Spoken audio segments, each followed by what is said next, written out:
भले पटाने के लिए कुछ भी बोल दो, लेकिन तुम सोने की हरिद्वार नहीं बना सकते, सोने की गुजरात, सोने का महाराष्ट्र नहीं बना सकते। और सोने की लंका, और कोई छोटी मोटी नहीं थी, गुजरात से लंबी चौड़ी थी लंका, 84 कोसों में थी लंका। अब सोने की लंका वाला भी अपनी प्रजा को और अपने को निर्दुख नहीं कर सका, लेकिन शबरी भीलन मतंग गुरु की कृपा मिली तो निर्दुख। मीरा को रहीदास गुरु की कृपा मिली निर्दुख।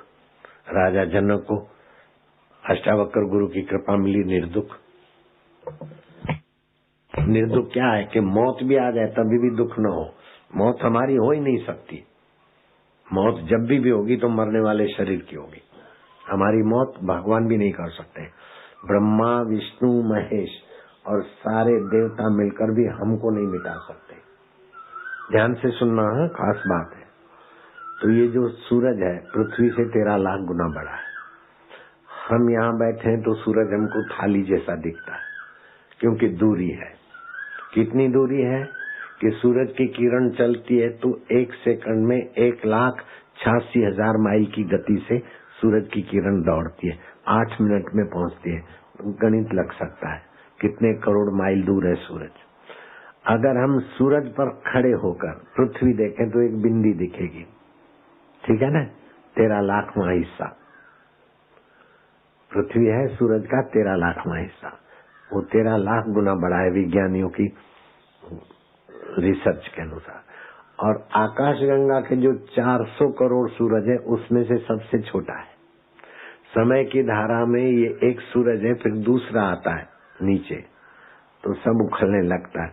आदमी तो चल मेरे भैया, जीव जाति चल। ऐसे 11 सूरज तपते, सब अग्नि अग्नि हो जाता है। तो उसको बोलते आत्यंतिक प्रलय। तो उसमें सारे पृथ्वी लोग तो समझो खाक हो गया, लेकिन ब्रह्मा विष्णु महेश के लोग रहते हैं। जब महाप्रलय होता है तो ये आकाश गंगा ब्रह्मा विष्णु महेश सब चट, फिर भी हम लोग रहते हैं।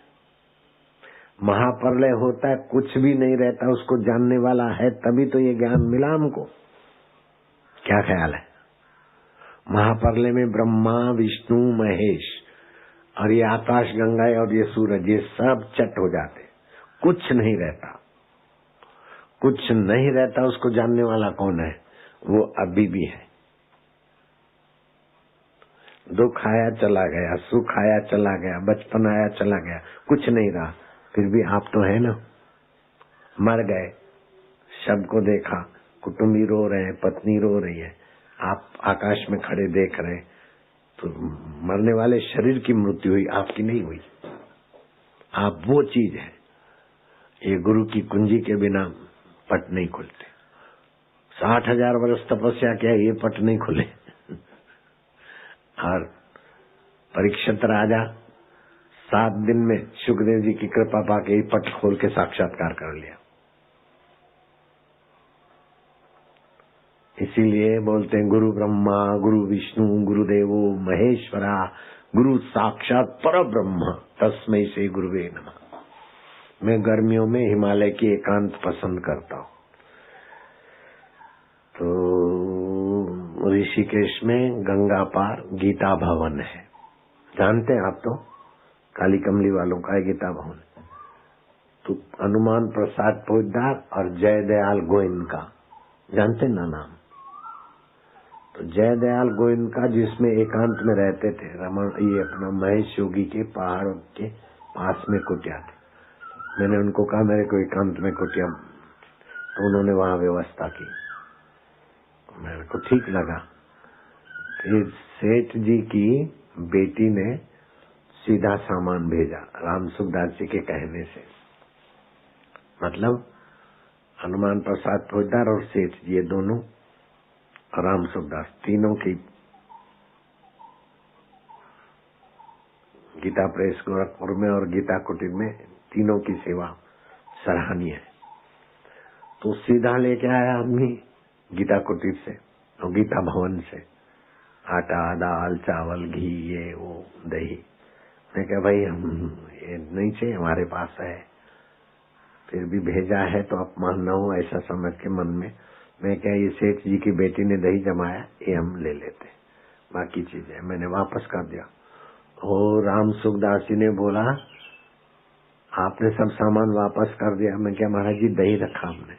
बोले वो सीधा भेजा था क्यों नहीं लिया। मैं क्या सीधा तो हमारे पास है और वैसे भी तीर्थों में दान का फाल नहीं लेना चाहिए। उनको तो इतना नहीं बोला, सीधा तो हमारे पास है। तो राम सुखदास जी हंसे, बोले आपके पास नहीं है इसलिए थोड़ी भेजा था, नहीं है वाले तो भीख मांगे बहुत बैठे नहीं है वाले हमारे पास नहीं है, दो दो तो बहुत मांग रहे, उनको नहीं भेजा था, आपको भेजा कि हमारा लग जाए इतनी ऊंची नजरिया है। बड़े संत थे, अपने आश्रम में भी आए थे राम सुखदास जी, और मैं भी जब हरिद्वार आता तो ऋषिकेश उनके पास आता जाता था। बड़े नम्र, बड़े सज्जन। तो उन्होंने अपना विल बना दिया था कि अगर मेरा शरीर कहीं गंगा किनारे नहीं छूटता और कहीं भी शरीर मेरा शांत हो जाए तो मेरी चिता वहीं लगाना जहाँ गायों का आना जाना होता है, गऊ धूली हो, वहां अग्नि संस्कार करने से सदगति सुनिश्चित। तुलसी की लकड़ी से अग्नि संस्कार करने से दुर्गति से रक्षा। तुलसी की माला गले में हो, अकाल मृत्यु नहीं, और तुलसी की माला हो और उस माला सहित अग्नि संस्कार हो जाए, दुर्गति से रक्षा। इस माला का भी बड़ा महत्व है। जिस माला पे जप करते हो और तुलसी की है तो जो भी सब काम करोगे 1000 गुना फल हो जाएगा। अब भोजन का समय दूर हो रहा है, तुम लोग तो कर क्या है, आपको करना है तो कर लो, मैं जाऊंगा। जमुनादास बजाज हो गया ना, ऐसा दूसरा हला जमुनादास हलात वाला है, 92 साल का है, कार चला के आता है, बड़ा प्रसिद्ध है और एडवोकेट है। 2 घंटे जज के सामने खड़ा होकर आर्ग्यूमेंट कर सकता। मैं क्या तुम इस 92 साल की उम्र में इतने दौड़ धूप करते हो। बोले मैं 10 बजे भोजन कर लेता हूँ। क्या रात को सोते कितने? बोले 11 के बाद। मैं क्या गलती है, अभी जो कमजोरी है 11 के बाद सोते हैं, 9 से 10 के बीच सो जाओ, थकान नहीं रहेगी, कमजोरी नहीं आएगी। और जो 1 से 3 के बीच जगते हैं उनकी तो तौबा हालत। ट्रक ड्राइवर को देखो, कोई फार्म हाउस नहीं होगा ट्रक ड्राइवर के पास, कोई फ्लैट नहीं होगा ट्रक ड्राइवर के पास, अच्छी बस्ती में कार भी नहीं होगी। मेहनत तो करते, हेरा फेरी भी करना है तो करते, सब करते, लेकिन रात को जगते तो वो अपने अधिकार के प्रति और अपने बुद्धिमत्ता के प्रति डाउन हो जाते। रात को 11 से 3 के बीच का जागरण बुढ़ापा भी लाता है और बुद्धि को, मन को, सबको डाउन कर देता है।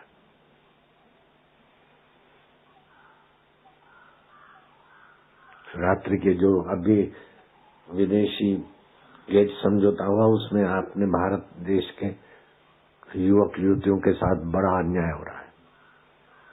कॉल सेंटर में रात्रि को जाते बेचारे काम करते, इधर की रात होती है, अमेरिका में सुबह होता है। कमाने के लिए, रोजी के लिए तो जाते हैं, लेकिन आने वाले 1-2 जनरेशन के बाद बहुत, जैसे अमेरिका में वायड़े लोग, व्हीलचेयर वाले लोग, ऐसे संतान, मोबाइल से भी शुक्राणु की कमजोरी होती है।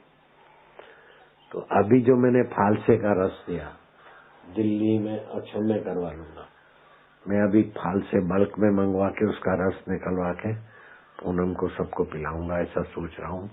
दिल्ली के मार्केट से फालसे, अभी थोड़ा सा रस बना था, तुमने पिया। फालसे खाना चाहिए कभी कभी, हाथ को मजबूत रखते। जिसको फालसे का रस मिला हाथों पर करो, ठीक है, ये हार्ट अटैक को दूर रखता है। इसमें मैंने तुलसी का अर्क भी मिला दिया था। तुलसी भी रोग प्रतिकारक शक्ति बढ़ाती है।